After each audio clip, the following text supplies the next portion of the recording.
Hey, welcome to another episode of Play by Play. This is our special weekend football preview episode as we're running down the season. We're getting down to the wire here, and we're going to be talking a lot of NFL today and a lot of playoffs, college playoffs, and we'll touch on some recent and relevant sports topics. My co-host Pat, how you doing? Coach Nat. Happy New Year, Jerry. Happy New Doing Year. well out here. Doing Happy well. New Year. You bet. It's good to be back. It's good to be seen. Winter has hit Las Cruces, so it's no longer like South Carolina. Yeah, It's it's cold. 73 today. Yesterday we high 60s, played golf. And I've been just trying to get back to my routine, my day to day, and make that happen every. Well, if you're playing golf every day, you're back, brother. You're back. I'm getting in 3 rounds a week, and I'm working out. I'm at the gym 4 times a week. All right. Well, All that's right. pretty good. Yes, it is. Well, so what's before we get into our picks for the NFC and even look at the Indiana game? What did you think about the Miami game? I'll tell you what, I think that Miami has surpassed the SEC in order to think about joining up. Their lines, both offensively and defensively, are massive. There was a play last night in the third quarter where Miami running back got stopped after a 5-yard gain, and then they're allowed to push the plow. The Miami line pushed the guy and about 5 Ole Miss players another 10 yards. Wow, that's right. And I'm sure it's going to be a highlight today. You probably see it tonight when they recap the game before Indiana, Oregon. But Miami played well. I give Ole Miss a lot of credit, a lot of turmoil with Lane Kiffin leaving, the staff coming and going. And they had a chance to win on that Hail Mary at the end. Yeah, they actually in with 17 seconds to go, they moved the ball all the way down to the Miami 35 after the kickoff, and there was still 13 seconds on the clock. And they threw that quarterback threw a nice ball to the corner of the end zone, and there was a lot of scuffling going on. No call. Ball game Miami. Yep, that's right. That's what happened. I think I was. I mean, I love that Mississippi fought through all the adversity. I mean, the coaches that took off to go recruit for LSU and then came back for the game. I just love the fact that the kids played through all that, and hopefully that'll be a great lesson down the road. They have nothing to be ashamed about. Miami, though, injured, penalties out the yin yang, mistakes, you name it, and they still found a way to win. That to me was a story that nobody is talking about. Is Miami had a lot of people go down, and their secondary, their 2 best corners out, their linemen, couple linemen out. They had 6 players Oh wow. that were out during Wow. that game that went out and didn't come back, and the people that came in, they had freshmen come in on the corners to cover for almost the whole fourth quarter, and up until the fourth quarter, 15 minutes a quarter, 45 minutes, Miami had the ball for 34 of those 45 minutes. I saw that stat. Yeah, crazy. Crazy. And like I said, give Ole Miss a lot of credit. It was a situation that the college football calendar is very unforgiving when it comes to coaching changes, and moving on with teams and making a hire. They at least got the portal cleaned up this year. Only 4 teams were playing while the portal was open, whereas last year the playoffs hadn't even begun and the portal was open. Yeah, and they could even move that portal date out past the playoffs. Oh, I agree. Yeah, do it the first week after the championship game, or even the next day, or give the kids a week to think about things. They think they play on a Monday night, right? The championship. Yeah. So then wait another week, and the following Monday open the portal. I mean, that would solve a lot. The problem is, I agree, but then you need to stop the tampering. These kids and these agents are talking to people all year long. Yeah, All year long. They're before the January 4th portal date. They're already talking to people. I don't know how you fix it, to be quite honest. yeah. I don't think you do. I don't think you do. I think it's just something that is now a part of the game, and you, like I've always said, you got to re-recruit your players every day. Yeah. Every day. Don't give them a reason. Be tough but fair, but re-recruit them every single day. Make sure they understand their goals. Make sure they know what they're playing for. Look, Chambliss is going to stay at Mississippi, at Ole Miss. So, Right. there are rumors that he was going to go to LSU, but he's not. So, that's Yeah. I think it is part of the game, but one of these days they'll collect the bargain and it'll be the NFL 2.0. yeah. But we'll get into that in another episode coming up in the near future. And something that, and maybe I'm just not reading it well, but something that the losers in all of this are the high school kids, right? I'd like somebody to speak to that, and we'll have somebody on that will do that when we bring on Abiho Ahankai, a professor of sports law. Yeah, because I'm interested. I'm interested in the fact that the kids that have been. I mean, look, there's still places that recruit to develop kids, and high school is still a place where you can get a kid that you can mold from the ground up. And I think the big programs can keep kids for 4 years. So if hopefully they still are taking some freshmen and bringing them on. But overall, I think they're the kids that are they're going to have to go to their second, third, and even fourth choice, and then they transfer. That's the route. Well, I was going to say, if you're not like a top 50 kid, and maybe expand it to top 100, but let's say 50, I'd start looking at all the group of 5 conferences, the Mountain West, the MAC, the North, because wherever it is, you go there, you become second team all league as a freshman, you're going to get snatched up by a Power 4. Yeah. That's the way it goes. So your high school coaches and advisors need to, instead of waiting for that scholarship from Auburn, maybe you take one from Bradley or Colorado State. You make your bones, and then you move up after that. And then you move up. So, what do you think about tonight's game? I've gone back and forth on it. We both picked Miami last night, and we won that one. There's a lot of stats on this one, Jerry. Oregon is number 3 in the country, putting up 135 yards more than their foes allow during the year.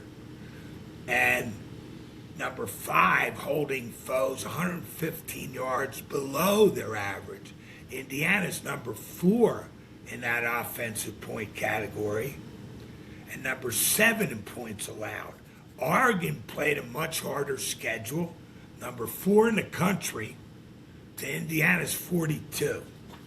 And there are several other ones, but I don't think they make any sense. I don't think they make any difference. I think Oregon is in a revenge spot. They know Indiana. They lost to them in a really close game out in Eugene. Indiana, as you and I both know, beats everybody handily except Ohio State, but that's right to the wire. I'm going to Indiana. I'm rolling with the Hoosiers -4, even though I'm scared to hell that Oregon's in a revenge spot and Dan Lanning knows what he's doing. So give me Indiana, Jerry.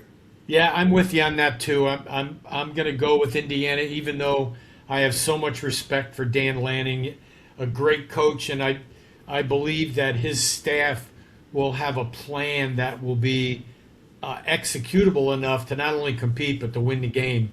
And Indiana's going to have to get off to a quick start. There won't be any comebacks. They're not used to playing from behind.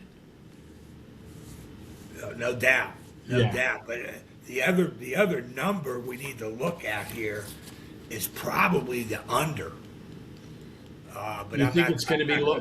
You think it's going to be low scoring? Yeah, I do. Well, didn't the last time they played, wasn't it 24 to? It's a 3-point game. But they scored 40 something. Yeah, I think the over under, and I'll look it up real quick, but I think the over under here is like 48. The over under. Let's see if I can find it.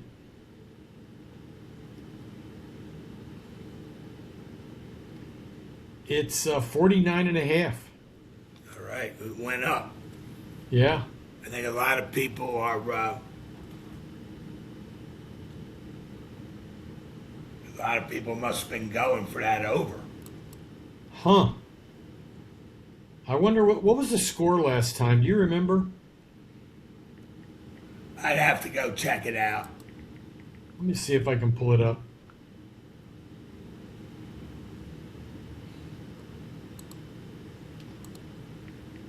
Oregon versus Indiana.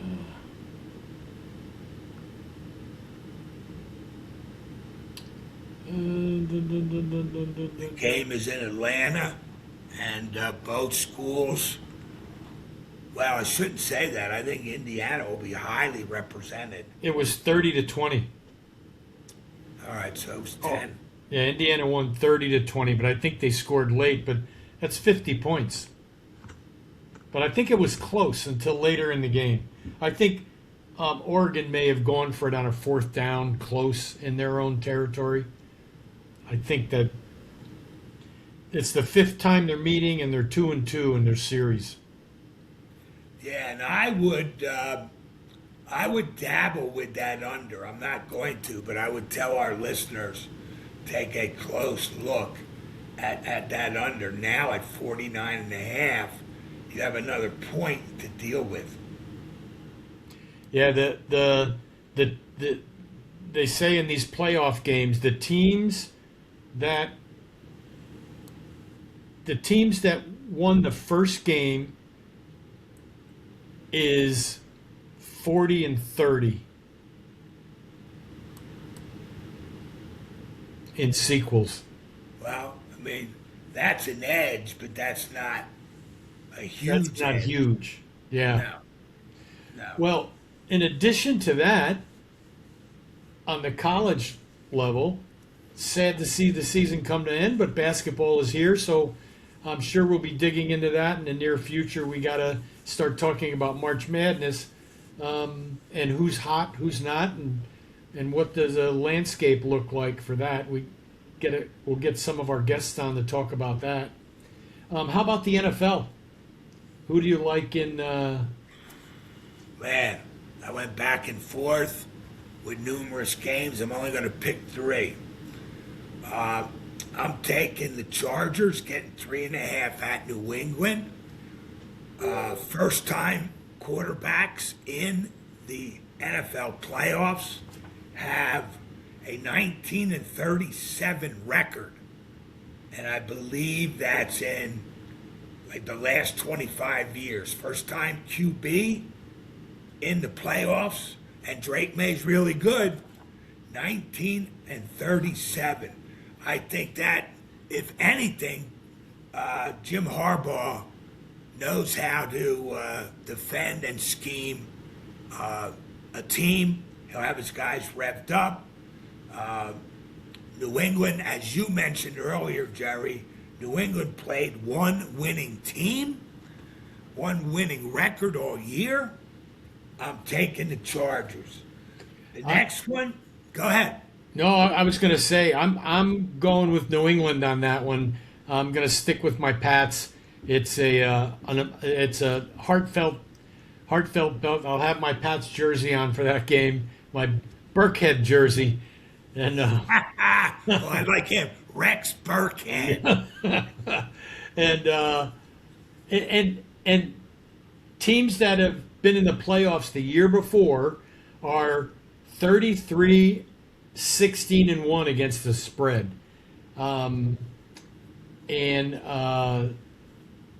It's gonna be interesting. I mean, I don't know.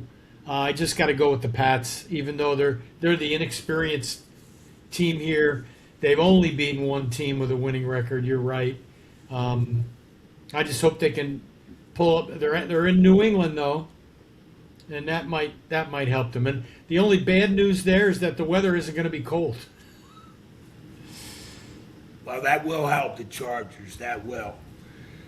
I then will go with San Francisco at Philadelphia, taking Philadelphia -5.5. I see a low-scoring game. That line is up a full point in the last few days. I think the Eagles resting their guys will be a very positive factor, and San Francisco's all banged up, particularly on defense. Not a lot of points could be scored here, but I'm going to take the Eagles -5.5. I'm with you there. I'm gonna choose the Eagles as well. And you just alluded to it. Simply the 49ers, which they win playoff games. That's what they do. But they're beaten up. They're going in. They're limping into this. And I don't know that they'll have enough healthy people to be able to overcome the Eagles and the Eagles defense. Then my final game, and there's a lot of good ones I'm skipping over here. Green Bay, Chicago, Buffalo Jacks. I'm taking the Steelers at home against Houston. But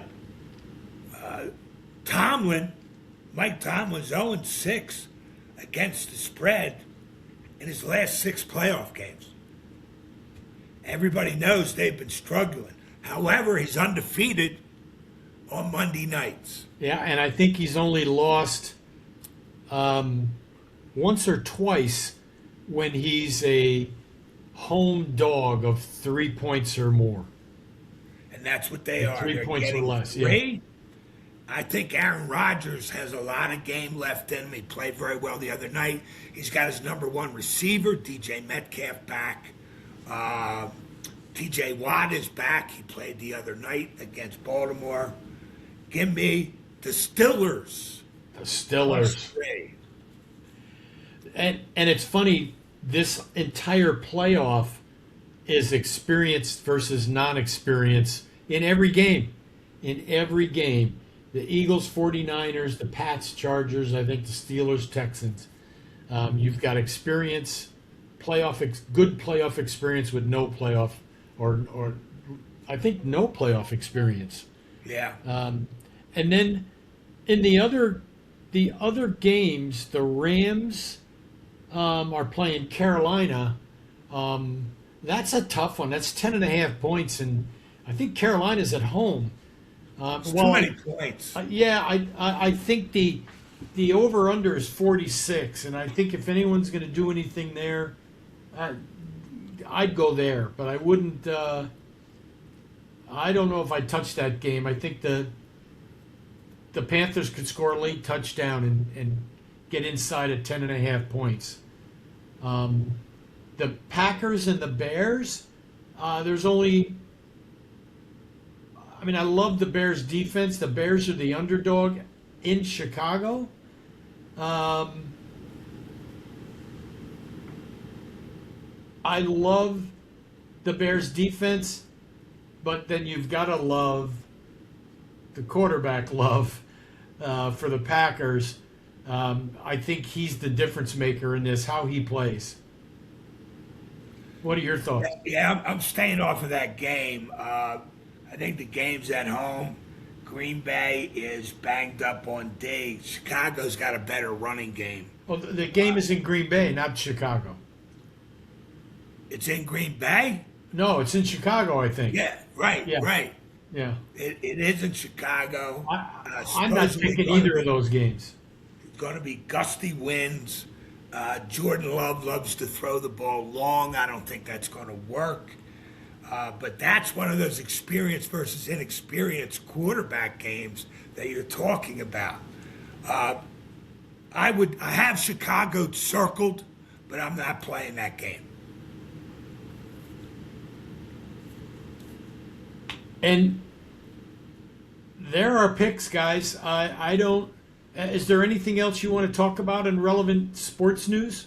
I have one more pick. I'm going to take a sneaky good team tonight in college basketball. Nice. Nico Medved, the new coach of Minnesota, who was coach of the year in the Mountain West last year, Colorado State, has Minnesota playing extremely well. And I've seen USC men on television several times. I turned them off the other night when they were playing, I think it was Michigan State. They got slaughtered. They had no juice. They look horrible. Going West Coast to the Midwest, freezing their buns off. I'm taking Minnesota -3. I think this is an easy W for the Gophers. That's good. That's great. So we got a little basketball in for you as well this week. We got our college pick. We have our NFC and AFC picks, and we have a basketball pick for you. I don't have any basketball picks, but after this weekend, I think we'll start including some basketball into our week. And we'll have some guests in that regard as well. And guests as well. Yep. So thanks for listening, and we will see you soon next week. Next week, date to be determined, but Date we to will be determined.